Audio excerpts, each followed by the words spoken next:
Didik TV KPM.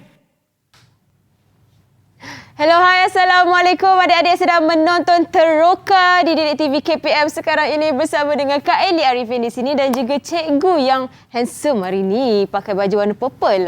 Cikgu Hamzi Ismail di mana sama-sama kita akan meneroka untuk mata pelajaran perniagaan bagi tingkatan 4, cikgu. Ya, terima kasih Eli. Eli pun cantik hari ini. Terima kasih, cikgu. Dan topiknya hari ini adalah hubungan dan interaksi antara bahagian fungsian. Ya, betul tu Eli. Kita sama-sama nak teroka apa yang ada dalam tajuk ni hari ini. Wow, saya pun tak sabar bila berkaitan perniagaan. Saya pasti ramai sangat nak belajar sama-sama dan teroka sama-sama untuk mata pelajaran ini. Tapi cikgu, mungkin cikgu boleh kongsikan sedikit sebelum kita berkenalan dengan askar-askar comel cikgu ni. Apa yang menariknya tentang subjek mata pelajaran ini dan topik ini? Okay, untuk mata pelajaran perniagaan ini bagi topik yang kita nak terokai hari ini, dia banyak berkisar tentang organisasi perniagaan yang betul-betul wujud di luar sana. Wow. Jadi pelajar perlu tahu setiap bahagian-bahagian fungsian ini apakah peranan yang dimainkan untuk memastikan keuntungan perniagaan itu tercapai. Wow, saya sendiri nak kena tahu ni. Ni sangat terperinci ni kan. Baik, okey, sebelum kita memulakan penerokan kita, suka ceritanya Kak Eli nak kongsikan dengan adik-adik untuk sentiasa menjaga penjarakan sosial, menjaga penjarakan fizikal 1 meter, kerap sanitasi, sentiasa memakai pelitup muka setiap kali nak keluar dari rumah. Dia memandangkan sekarang ni keadaan kita agak orang kata terhad, jadi kenalah keluar bersebab, cikgu. Betul. Okey, jadi saya akan sanitasi tangan saya dulu, kemudian giliran cikgu. Silakan Ali. Okey, silakan cikgu. Terima kasih. Baik, okey cikgu, siapakah askar-askar comel ni yang akan bersama dengan kita hari ni, cikgu? Okey, mereka ni bukan senang nak beraksi pada pagi ni. Tapi disebabkan semangat untuk dapatkan A dalam perniagaan ni dan juga meneroka tajuk ni, mereka bersemangat di pagi Ahad ni. Wow, betul tu. Orang kata hujung minggu yang sangat bermakna dan berilmu. Ya, betul. Okey, mereka ni tingkatan berapa, cikgu? Tingkatan 5 semuanya. Wow, calon SPM? Calon SPM. Okey, kita berkenalan dengan mereka. Ini dia. Kita minta mereka perkenalkan diri. Yang pertama, Aisyah Suraya. Silakan Aisyah. Selamat pagi, Assalamualaikum Kak Eli dan Cikgu Hamzi. Nama saya Aisyah Suraya binti Sari, boleh panggil saya Suraya. Okey, seterusnya Terima kasih. Seterusnya, Walis. Selamat pagi, hai Cikgu Hamzi, Pak Eli. Nama saya Wallace Teo Meng Hang, boleh panggil saya Wallace. Wallace. Okey, terima kasih. Susah juga nak dengar suara Wallace ni tau. Tapi Alhamdulillah dia bersedia untuk beraksi pagi ni. Saya nampak dia bersemangat hari ni. Okey, seterusnya Adilah. Silakan Adilah. Assalamualaikum dan selamat sejahtera. Hai Cikgu Hamzi, hai Kak Eli. Nama saya Nur Adilah binti Muhammad Tamizi, boleh panggil saya Adilah. Saya dari SMK Raja Jumaat. Okey, terima kasih Adilah. Seterusnya Akilah. Assalamualaikum dan selamat sejahtera. Nama saya Nur Akilah binti Syuaimi, boleh panggil saya Akilah. Okey Akilah, terima kasih. Seterusnya Dia.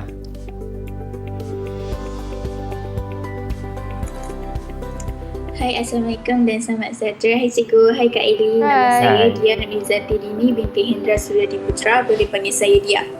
Dia. Okey, hero saya yang terakhir Yogen. Hai Cikgu, hai Kak Eli, nama saya Yogen. Boleh panggil saya Yogen, saya dari SMK Raja Jumaat. Okey, terima kasih. Saya sukalah cara mereka perkenalkan diri, sangat sopan, sangat mesra dan saya rasa benda-benda macam ni patut diteruskan di peringkat sekolah pun. Betul cikgu, dan sangat orang kata padat, ringkas dan padat. Ya, betul Eli. Dan saya sangat suka juga hari ini kita mempunyai murid-murid dalam talian ni satu Malaysia. Betul. Berbilang kaum. Bagus sangat-sangat. Baik cikgu. Ya. Apa yang kita akan teroka dalam mata pelajaran perniagaan ini, kebiasaannya mungkin bila dengar perniagaan je murid-murid akan rasa macam alah, pening lah, kira-kira lah, mestilah ada akaun dan sebagainya lah. Itu ke yang akan kita tekankan juga dalam... Betul juga apa yang Eli fikirkan tu. Tapi untuk mata pelajaran perniagaan SPM ni, dia tak adalah banyak kira. Banyak juga aplikasi secara teorinya kita belajar dan kita akan jumpa benda-benda ini di dunia sebenar. Jadi macam hari ini kita nak tengok bagaimana interaksi antara bahagian-bahagian fungsian dengan organisasi luar dalam sesebuah perniagaan tu. Jadi menarik. saya rasa kalau siapa-siapa dengar pun dia akan dah ada kat sana, dah ada kat sini. Dia boleh bayangkan begitu. Dekat dengan dunia realiti kita Ya lah. betul Eli. Okey, baik. Itu yang kita akan teroka lanjut selepas ini. Jadi kita nak berehat seketika, cikgu. Boleh Eli. Kita teruskan menonton teroka di Didik TV KPM. Didik TV KPM. Tahukah anda? Terdapat 6 aplikasi teknologi maklumat yang sering digunakan dalam perniagaan, iaitu e-pemasaran, e-dagang, e-banking, e-government, email dan laman sosial.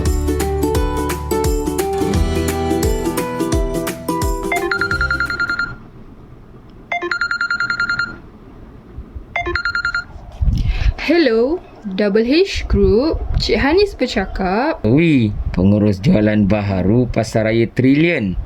Boleh tak saya buat tempahan iTin melalui panggilan telefon ni? Oh, boleh Encik. Tak ada masalah. Pasaraya Trillion pun memang pelanggan tetap kami. Oh, kalau macam tu, saya nak buat tempahan 100 karton iTin kesihatan perisa buah-buahan. Boleh? Okey Encik. Saya dah catat ni. Sebentar lagi staf kewangan akan hantar invoice melalui email Pasaraya Encik. Nanti minta Encik sahkan tempahan dan beberapa maklumat yang dikehendaki ya. Baiklah Cik Anis. Terima kasih ya. Sama-sama. Bye.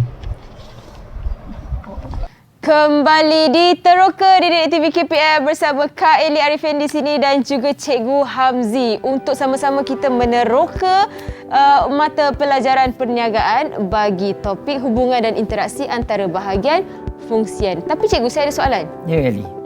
Apa kena mengena audio tadi tu dengan penerokaan kita hari ni, Cikgu? Okey, jadi untuk menerokai tajuk kita hari ini, apa kata saya minta pelajar saya, murid-murid saya ni untuk buat ulasan terhadap panggilan telefon tadi. Boleh. Boleh saya minta Akilah untuk ulas sikit berkaitan perbualan telefon tadi? Apa yang kamu dengar?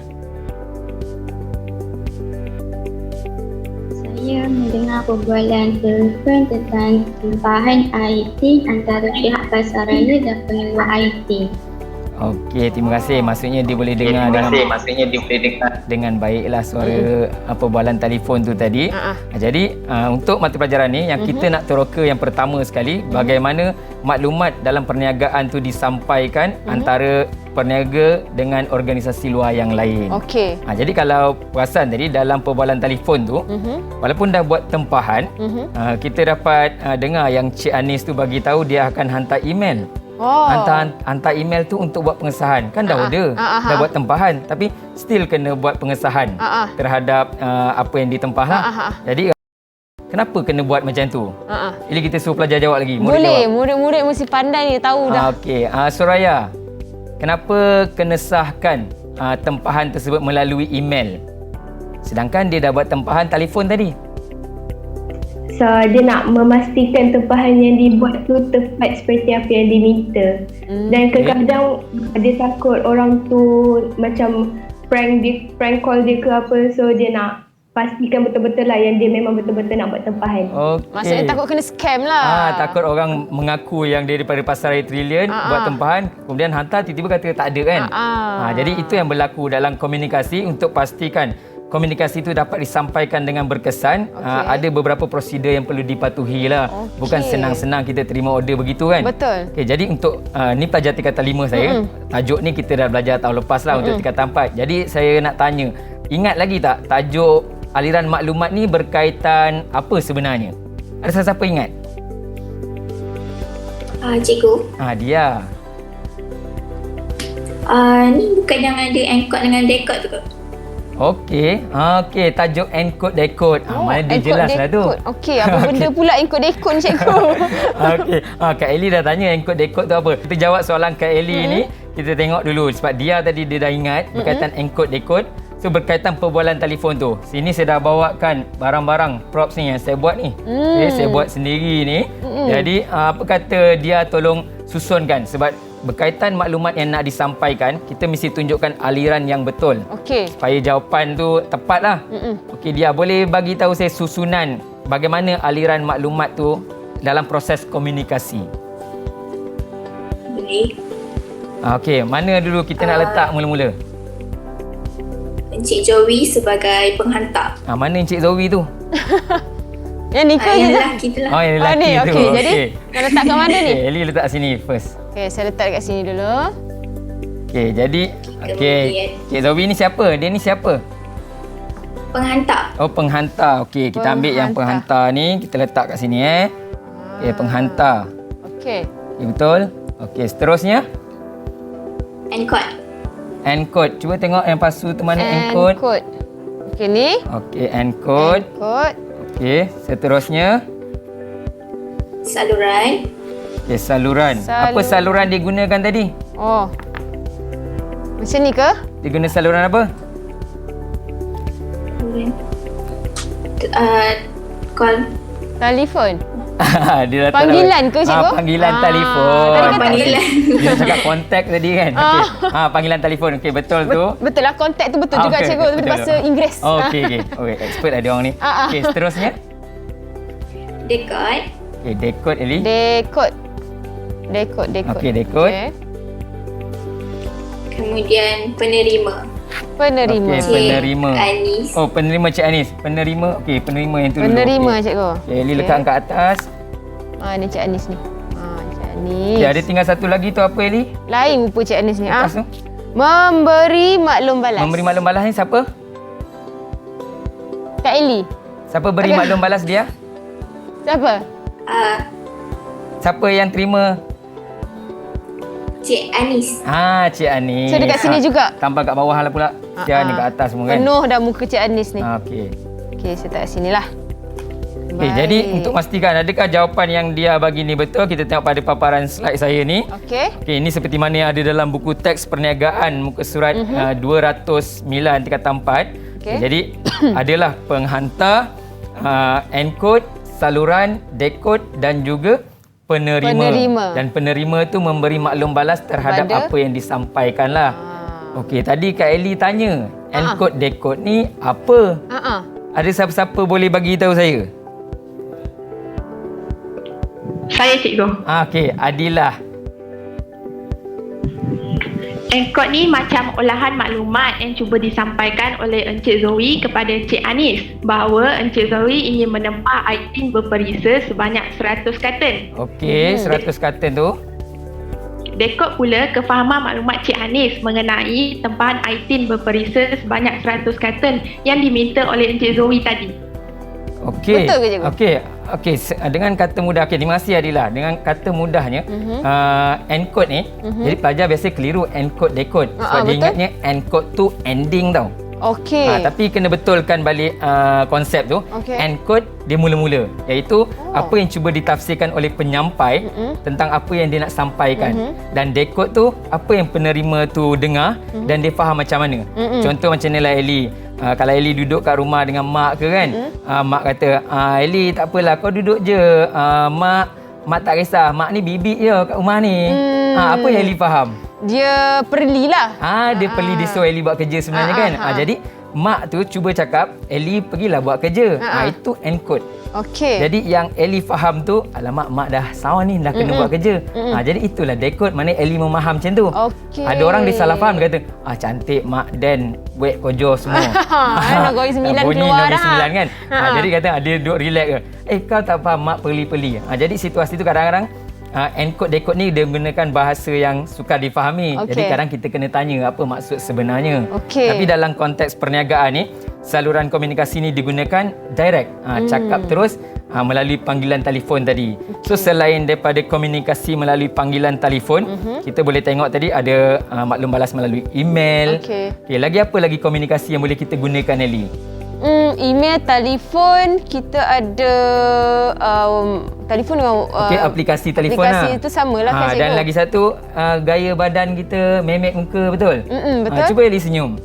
Tak nampak lah sebab pakai pelitup Tapi muka kadang ni. walaupun kita pakai Mata. pelitup dua, mata kita still boleh menunjukkan kita senyum kan? Betul. Walaupun kita tak senyum, tapi ekspresi wajah kita tu menggambarkan komunikasi kita. Tak adalah orang kata kita sombong ke.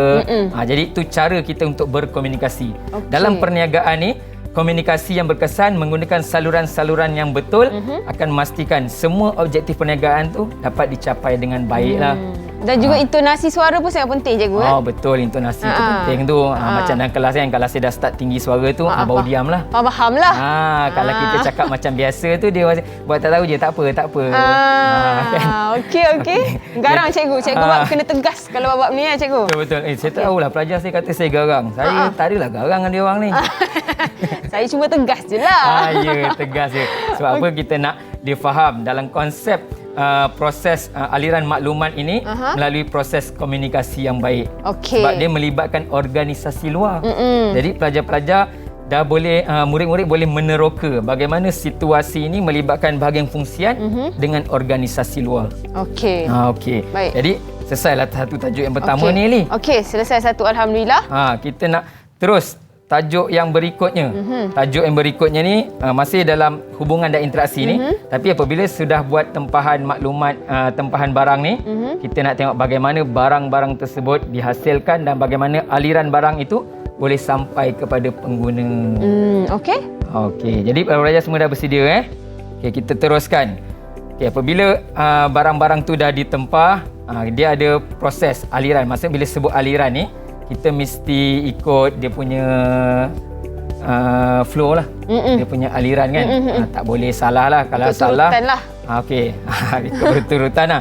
Okey, jadi untuk penerangan tajuk ni, saya macam mengamalkan konsep untuk pembelajaran abad ke-21 ni, flip classroom. Flip classroom. Pertama kali saya dengar tu. Oh, Eli tak pernah dengar lagi? Tak pernah. Okey, flip classroom ni maksudnya macam kita memberi tugasan awal kepada murid-murid untuk dia buat ulang kaji dan kemudian baru masuk topik tersebut untuk kita bincangkan bersama. Jadi macam cikgu dah bagi tahu Eli, Eli kena baca tajuk 1, 2, 3. Nanti saya akan ajar. So bila kita ajar tu pelajar dah bersedia. Dia dah bersedia dengan tajuk tersebut, dia lebih nampaklah apa yang dia nak bantu dalam perbincangan, lebih senanglah. Jadi pelajar-pelajar saya ni, saya dah bagi task untuk dia bertugas di bahagian-bahagian fungsian tertentu dalam syarikat WH ni. Wow. Mereka belum habis belajar lagi dah bekerja dah cikgu. Dah bekerja. Betul. Duduk kat rumah tak ada buat apa kan? Ya, betul. Saya bagi dia task untuk bekerja di bahagian fungsian tertentu yang terlibat dengan WH Group ni lah. Jadi masing-masing ada jawatan masing-masing? Ada jawatan masing-masing lah sepatutnya. Okey. Okey Ali, kita mulakan Silakan cikgu. Okey, apa yang kita nak tengok sini? Okey, dalam tajuk aliran barang perkhidmatan ni Ali. Tengok ni, gambar durian. Durian, musim ke? Musim sekarang. Ya Okey, Allah, musim. sedap. Jadi dalam konsep aliran barang perkhidmatan ni kita nak memastikan barang tersebut yang bermula dari pengeluar boleh sampai kepada pengguna dalam keadaan yang selamat, ikut kuantiti yang ditetapkan. Jadi kalau macam durian, begitulah rupanya. Daripada start, daripada pengeluar sampai kepada kita lah. Tapi berkaitan dengan barang, contoh air tin syarikat ni, kita akan tengok bagaimana proses daripada membuat tempahan sehinggalah sampai kepada pengguna. Okey, kita tengok Okey, aliran barang. Kalau tengok pada paparan slide ini, dimulakan dengan wujudkan katalog dan diedarkan sehinggalah habis. Jadi kita tengok satu persatu ya Eli. Okey. Yang pertama berkaitan wujudkan aliran barang, wujudkan katalog dan diedarkan. Jadi kita nak tahu ni bahagian siapa. Okey. Okey, boleh kita tanya, siapakah yang terlibat bahagian yang pertama ni? Wujudkan katalog dan diedarkan. Okey, siapa yang Saya cikgu. Adilah bahagian apa? Bahagian pemasaran. Okey, bahagian pemasaran Nelly. Bahagian pemasaran buat apa? Tugas saya membuat perancangan berkaitan sasaran pasaran dan campuran pemasaran. Okey. Contohnya katalog cantik yang depan cikgu tu, Alamak, saya lah yang buat. Oh, katalog ni. Awak buat. Okey. Tujuan saya buat katalog bagi memudahkan pelanggan memahami dan tertarik dengan produk yang dijual. Okey, Eli nampak katalog ni, Eli? Cantik. Okey, situ ada sekali dengan harga barang. Okey, apa dia punya tagline tu? Jualan Lebih jimat, lebih untung. Oh, lebih jimat, lebih untung jualan kilang tu kan. Lebih jimat, lebih untung. Okey, jadi ni Adilah buat. Adilah tadi dia kata bahagian pemasaran. Saya ada dengar dia sebut dalam bahagian pemasaran ni dia terlibat dengan untuk sasaran pelanggan dan juga campuran pemasaran. Kalau Ellie dengan campuran pemasaran, apa yang Ellie bayangkan? Campuran pemasaran, marketing strategi. Okey, Kak Ellie tak boleh bayangkan sebab Kak Ellie mungkin tak terlibat secara langsung dalam belajar ni. Betul. Jadi Adilah yang terlibat secara langsung dengan pemasaran. Apa itu campuran pemasaran? Campuran pemasaran ni ada 4. Kita guna cara 4P. 4P Ellie. Okey, 4P okey.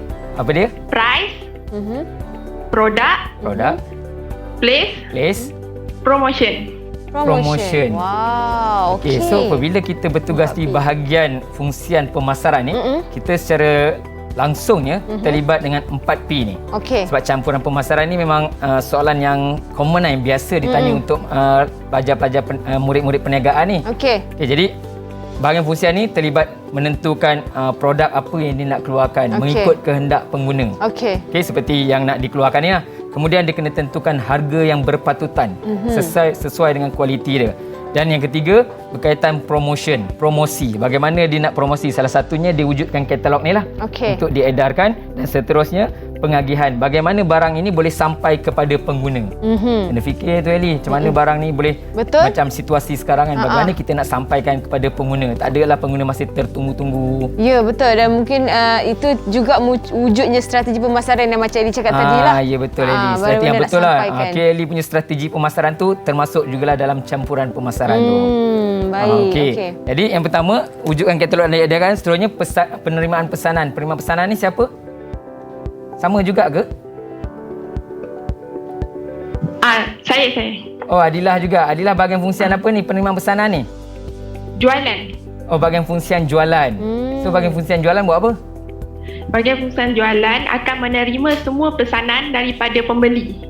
Okey, terima pesanan semua daripada pembeli. Jadi kalau pembeli tu nak buat tempahan, adakah dia buat tempahan dia tak banyak tanya ke? Tak. Oh, tak banyak tanya lah. Tak banyak tanya. Oh, dia main tempah je lah. So kalau dia banyak tanya macam mana? Okey, tak apa. Kita biarkan Adilah dengan jawapan dia sekejap. Sebab tadi kita dah sempat belajar, sempat meneroka aliran barang dan perkhidmatan. Dan decode, apa tadi? Encode dan sebagainya. Banyak juga penerokaan yang baru Ellie belajar tadi hari ini. Jadi kita akan sambung sekejap lagi. Kita akan berehat seketika, cikgu. Kembali dalam Teroka di Didik TV KPM. Didik TV KPM. Tahukah anda? Aplikasi e-filing oleh Lembaga Hasil Dalam Negeri LHDN adalah mudah, tepat dan selamat bagi pihak terlibat mengisi borang nyata cukai pendapatan melalui kemudahan teknologi maklumat dan komunikasi tanpa perlu dicetak, ditandatangani atau dihantar secara fizikal.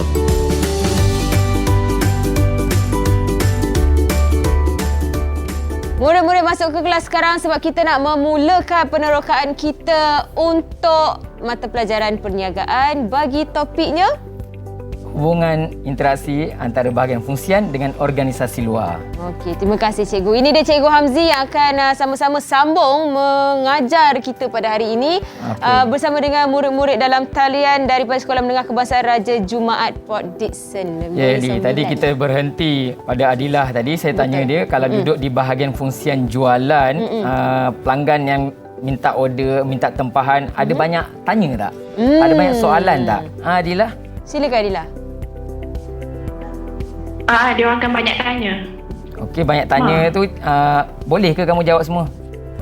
Dia mesti terangkan tentang produk tu dengan jelas supaya pembeli tu faham. Okey, pembeli faham dan yakinlah untuk membeli. Jadi siapa yang duduk bahagian fungsian jualan ni, dia mesti tahu. Macam peniaga durian, kalau dia menjual durian tu, dia mesti tahu ini durian jenis apa, kita pun kadang pelik. Macam mana dia boleh tahu? Sebab tu memang tugas duduk bahagian fungsian jualan, dia mesti tahu keseluruhan tentang produk yang dijual. Jangan bila kita tanya, sekejap saya tanya bos. So kita yang tanya pun akan rasa macam, ya ke dia jual ni? Ya ke? Tak yakin. Yakin tak yakin kan. Jadi ingat, yang duduk bahagian fungsian jualan tu kena lebih yakin mengetahui tentang produk yang dijual. Okey, seterusnya aliran yang berikutnya ialah jadual pengeluaran yang dipersetujui. Ada sebut jadual pengeluaran tu. Jadi kalau jadual pengeluaran, saya rasa bahagian fungsian pengeluaran lah tu. Siapa bahagian fungsian pengeluaran? Saya cikgu. Aisyah Soraya. Silakan. Bahagian fungsian jualan ni buat apa? Bahagian fungsian pengeluaran. Sorry. Saya tugas saya akan senaraikan sumber yang diperlukan dan dari situ saya akan buat anggaran tempoh yang tertentu untuk siapkan produk yang diminta mengikut kehendak yang ditetapkan oleh pelanggan. Okey, bahagian fungsian jualan kamu dah tentukan masa yang sesuai lah untuk buat pengeluaran. Jadi susah ke tidak sebenarnya bahagian fungsian pengeluaran ni? Senang je kalau ikut cara betul sebab bahagian fungsian pengeluaran ni dia ada 3 kawalan. Kawalan awal, kawalan awal, semasa dengan selepas. Kawalan awal tu kita memastikan input berada dalam keadaan yang baik. Kawalan semasa, proses tersebut kita kena pastikan proses tersebut tak ada masalah. Dan kawalan selepas, memastikan produk yang terhasil mengikut standard yang ditetapkan. Okey, lengkap tu Eli penerangan dia tu. Maksudnya duduk bahagian fungsian pengeluaran ni tak boleh tinggalkan kerja tu lah. Daripada awal terima bahan mentah tu untuk dimasukkan ke dalam proses berikutnya, dia mesti memastikan semua produk tu berada dalam keadaan baik. Dan kemudian apabila proses tu sedang dijalankan, dia bukan boleh tinggalkan mesin begitu saja. Sebab kita takut ketika proses tu mungkin mesin stuck dan sebagainya, dia mesti berada di situ supaya aliran proses tu berjalan dengan lancar. Dan apabila kawalan yang terakhir, kawalan selepas, memastikan produk yang dihasilkan seperti mana yang dikehendaki oleh pelanggan. Sebab tu kadang-kadang kita tengok ada produk yang reject. Tak semua dalam semua keluaran tu semua bagus. Tak semestinya. Jadi yang mana tak bagus tu, yang reject, dia ketepikan, asingkan. Betul Eli. Maksudnya dia kena betul-betul fokus, janganlah asyik main telefon je. Jangan main telefon lah kan. Main telefon tu okey lagi lah kalau dia berada di situ kan. Takut dia tinggalkan terus tempat kerja tu. Habis. Lagi dating pula ke? Tapi kalau macam ada pekerja yang emergency nak tinggalkan, dia boleh tinggalkan. Tapi dengan syarat maklumkan kepada majikan ataupun pekerja lain yang boleh menggantikan lah. Jadi masih ada orang di situ. Jadi seterusnya aliran berikutnya ialah berkaitan pesanan bahan mentah. Ialah tadi Soraya nak keluarkan barang-barang yang dikehendaki, kena ada proses bahan mentah tu. Jadi untuk pembelian bahan mentah ni, siapa kita nak minta bahagian fungsian yang mana? Boleh bagi tahu saya siapa yang terlibat dalam pembelian bahan mentah? Wallace. Wallace sudah angkat tangan. Okey, Wallace. Apa you buat dalam bahagian fungsian untuk beli bahan mentah ni? Saya akan mencari bahan mentah yang betul seperti mana yang diminta oleh bahagian pengeluaran. Okey. Jadi Aisyah Soraya lah yang bagi senarai itu dekat Wallace untuk mendapatkan bahan mentah. Jadi untuk membeli bahan mentah ni Wallace, bagaimana prosedur ataupun tata cara yang sesuai lah untuk membeli bahan mentah? Saya akan mencari beberapa pembekal yang boleh bagi bahan mentah yang baik. Saya akan kebut harga dan membuat penilaian. Teruskan Wallace. Yang tawarkan harga berpatutan dan ada kualiti mana yang terbaik, itu kami akan pilih. Okey, saya dengarlah sikit-sikit yang Wallace cakap tu. Maksudnya antara prosedur dia untuk buat pembelian bahan mentah tu, dia mencari pembekal. Cari beberapa pembekal dan membuat penilaian lah pembekal mana yang tawarkan bahan mentah yang berkualiti dengan harga yang berpatutan lah ini. Sebab kita kalau nak minta sebut harga pun, kita tak boleh minta daripada satu pembekal, betul? Betul. Dia memang prosedurnya perlu dapatkan daripada beberapa pembekal. Kena ada banyak pilihan lah. Ya, lagi satu kita takut ada unsur-unsur rasuah dan sebagainya kan. Takut. Jadi kita perlu adil untuk buat penilaian tersebut, dan Wales bahagiannya dia perlu menilai mana pembekal yang terbaik dan dia akan pilih itulah. Maksudnya tugas Wales ni dia kena jujur. Betul. Tu paling tepat kan? sekali lah. Tapi semua orang sebenarnya kena jujur, Ali. Ya, betul. Tapi bahagian fungsian Wales ni kejujuran tu lebih tahap tinggi lagi lah. Betul, lebih penting. Okey, jadi apabila bahan mentah tu dah ada, akan ada penerimaan invoice pembekal dan pembayaran. Maksudnya Wales dah pilih tadi pembekal mana. Jadi dalam syarikat ni akan keluarkan invoice dan pembayaran untuk bahan mentah tu. So kalau pembayaran, Eli rasa bahagian mana? Pembayaran bahagian mana maksud cikgu? Bahagian mana yang akan buat pembayaran untuk bahan mentah yang Wales order tadi? Kewangan. Okey, Eli, bagus. Eli pun pandai. Okey, bahagian kewangan. Jadi bahagian kewangan ni satu bahagian yang penting lah dalam setiap perniagaan tu. Jadi kat sini pelajar, murid-murid saya, siapa yang terlibat dalam bahagian fungsian kewangan? Ada? Siapa yang jadi accountant? Oh, Akilah. Akilah. Jadi bahagian fungsian kewangan ni, selain daripada penerimaan invoice ni, apa lagi kamu buat? Saya akan memastikan sumber kewangan dialihkan dan dibelanjakan dengan betul oleh semua bahagian. Kiranya bahagian kewangan ini akan buat perancangan kewangan sebelum disahkan oleh sebelum disahkan oleh bos. Jadi dia perlu buat perancangan yang teliti, bajet lah. Jadi bajet yang dibuat tu untuk diagihkan ke setiap jabatan dan digunakan dengan betul lah. Jadi kat situ tugas pertama Akilah lah, penerimaan invoice dan pembayaran tu. Kemudian yang berikutnya, apabila sudah buat pembayaran dan mulakan proses, kita nampak sini pengeluaran item barang dan pengedaran. Pengeluaran item maksudnya kembali balik kepada Aisyah Suraya punya tugas tadi tu. Dia menjalankan proses pengeluaran seperti mana yang telah diterangkan tadi. Dan kemudian akan diedarkan. Barang tersebut akan mula diedarkan. Jadi untuk pengedaran ni, siapa yang terlibat dalam bahagian fungsian pengedaran? Murid-murid saya siapa ya? Siapa yang mengedarkan barang-barang? Bahagian fungsian pengedaran. Siapa terlibat? Masing-masing lupa dah tugas masing-masing. Jawatan masing-masing ni. Siapa? Ke takkan Kak Eli kot? Dengar ke tak dengar? Saya rasa yang belum bercakap, siapa yang belum bercakap Saya ini? rasa Yugen kot. Yogen belum bercakap lagi tu. Yugen ke bahagian pengeluaran? Yogen, dia terlibat bahagian pengeluaran ke? Saya rasa mungkin line internet Yugen ni. Yogen boleh dengar saya? Kurang. Angkat tangan. Saya rasa line internet Yugen ni kurang memuaskan. Kurang memuaskan Ada sesiapa mungkin boleh bantu cikgu? Okey, ada siapa-siapa nak atau cikgu boleh tolong jawab? Okey. Bantu Yugen sendiri. Sementara kita tengok Yugen tu dalam keadaan dia tengah bermuhasabah diri kat situ untuk mendapatkan balik tune dia. Macam nak cakap tu. Yugen okey ke? Line pun. Line. Okey, tapi Yugen dengar Boleh dengar ke Yugen? Kalau boleh dengar, Yugen boleh teruskan untuk bahagian fungsian apa? Dengar. Teruskan. Dia bahagian fungsian apa? Silakan Yugen. Saya bahagian fungsian pelanggan.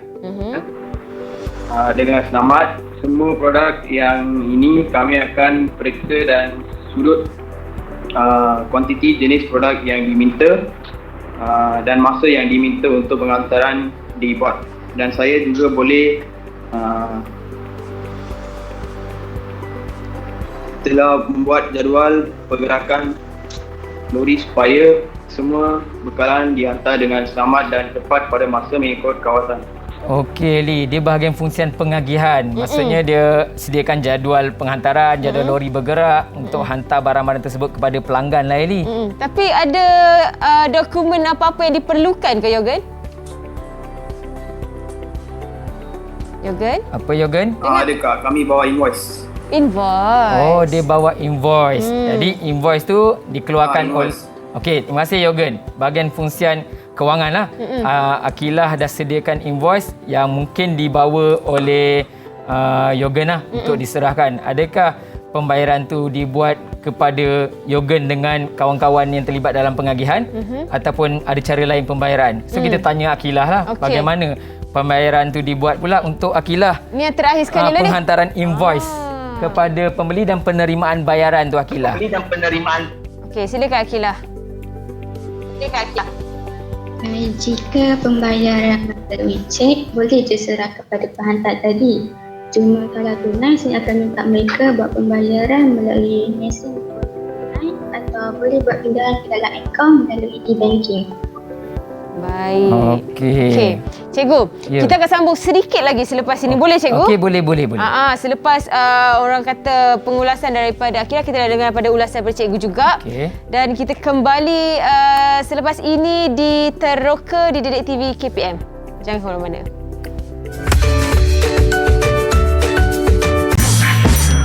Didik TV KPM. Tahukah anda? Setiap aktiviti perniagaan yang dijalankan perlu mengambil kira pelbagai aspek termasuk kepentingan dan sensitiviti semua kaum di Malaysia serta perlindungan haiwan dan pemeliharaan alam sekitar.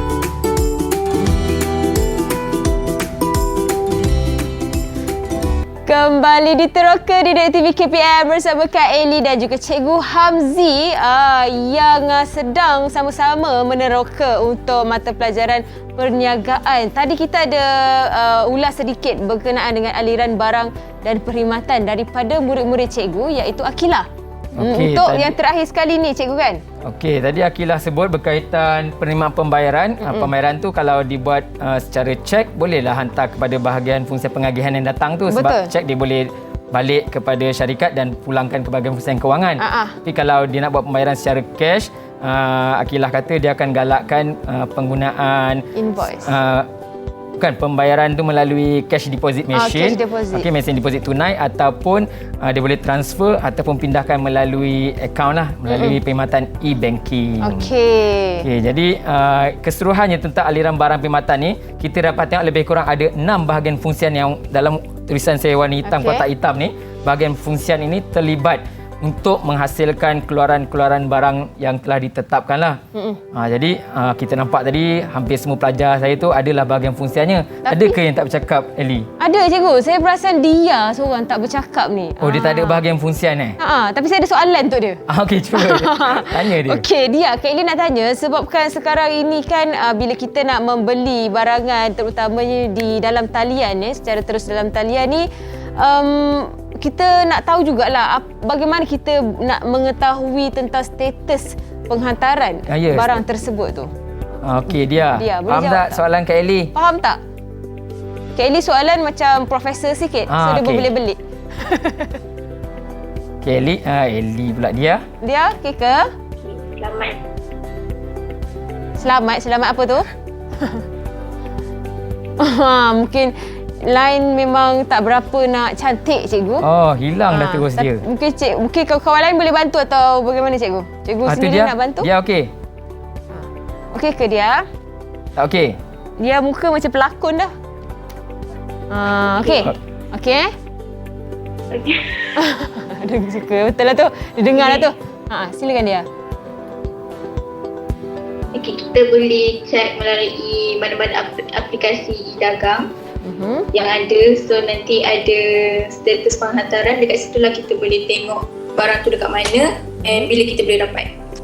Ada aplikasi. Betul lah. Maksudnya dalam pembelian secara atas, secara dalam talian ni, banyaklah aplikasi yang kita boleh gunakan. Aplikasi e-dagang. E-dagang ni maksudnya apa-apa jenis perniagaan yang terlibat secara dalam talian ni lah ini.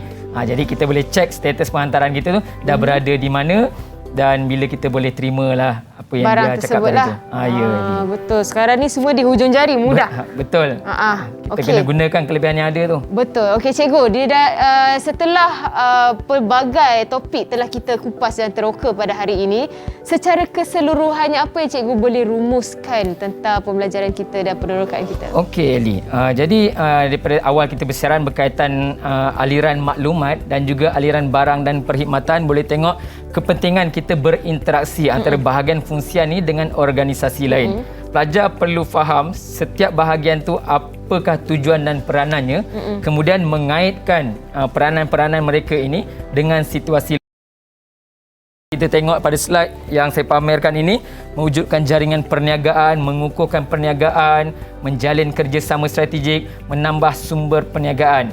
Dengan adanya hubungan dan kerjasama dengan organisasi luar ni, secara tak langsung kita akan mendapat keuntungan seperti mana yang telah ditetapkan. Dan pada masa yang sama, kita telah mewujudkan hubungan yang baik sama ada pembekal kita, pembiaya kita ataupun juga rakan-rakan persaingan kita. Jangan kita anggap rakan-rakan pesaing tu hanya akan menjatuhkan perniagaan kita.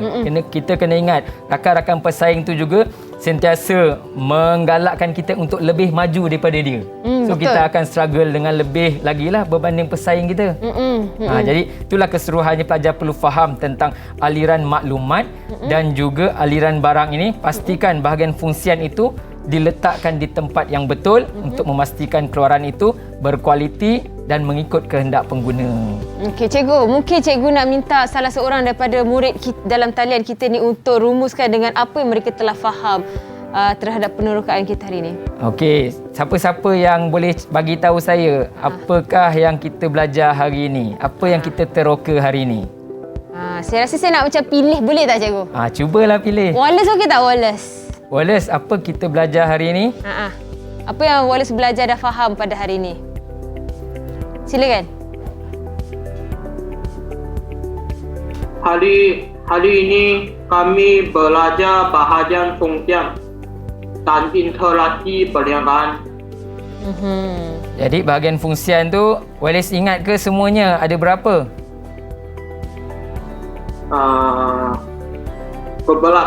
11. Betul Eli, cikgu? sebenarnya betul ya. Hari ini kita belajar ada 6. Tapi yang Wallace kata bahagian fungsian yang kita pelajari sepatutnya dalam bab ini ialah ada 11 bahagian fungsian. Tapi kita baru belajar hari ini 6 je? Ada 6 je kita cerita tadi tu. Banyak rupanya. Jadi selebihnya yang 5 tu Wallace semua dia dah tahu. Dia tak nak cerita sekarang lah. Dia simpan lah. Dia simpan. Mungkin slot dia akan datang rasanya. Sebab inilah orang kata calon-calon SPM yang memang dah bersedia sebenarnya. Ya, betul Eli. Jadi kita hanya orang kata review dan ulang kaji semula je sedikit. Betul. Mungkin kita nak minta daripada murid wanita atau perempuan pula cikgu. Murid perempuan. Seorang. Siapa? Saya tengok ada seorang murid ni tadi dia macam muka dia petak sikit sebab dia macam bapa kena marah je dengan cikgu. Kenapa siapa tu? Adilah, silakan Adilah. Ya cikgu. So apa rumusan yang kita belajar hari ni? Fungsiannya saya faham bahagian fungsian. Bahagian fungsian apa? Berkaitan apa? Bahagian fungsian utama dalam organisasi perniagaan. Bahagian fungsian utama dalam organisasi perniagaan. Okey, Adilah, selain yang 6 tu, boleh bagi tahu saya apa lagi bahagian fungsian lain yang kamu ingat? Perkhidmatan pelanggan. Okey, khidmat pelanggan. Pentadbiran. Pengurusan sumber manusia. ICT. R&D. Okey, dia dah tambah dah 5 tu. Okey, terima kasih Adilah. Jawapan tu mantap tu. Solid. Bolehlah bersedia untuk SPM 2021. Okey, ada Eli, saya tak marah dia Eli. Tengok, sedih dia. Tak ada. Saya pasti Adilah ni macam murid, salah seorang murid kesayangan dalam kelas juga cikgu ya? Semua ni saya sayang. Salah seorang daripadanya. Okey cikgu, terima kasih banyak-banyak. Okey, sama. Sebab sudi mengajar dan meneroka sama-sama dengan kita untuk mata pelajaran perniagaan pada hari ini. Dan juga terima kasih murid-murid dalam talian, ada adik Kak Eli yang comel ni dan sangat bijak ni. Sebab sudi berkongsi ilmu dengan penonton di rumah juga. Okey, jadi murid-murid daripada Sekolah Menengah Kebahasaan Raja Jumaat Pordis ni memang sangat hebat dan sangat bijak, terutamanya dalam mata pelajaran ini. Harap-harap begitulah. InsyaAllah, good luck dalam SPM juga tahun ini dan teruskan menonton Teroka di Didik TV KPM. Jumpa kejap lagi. Assalamualaikum. Bye. Semua boleh lambai-lambai.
KPM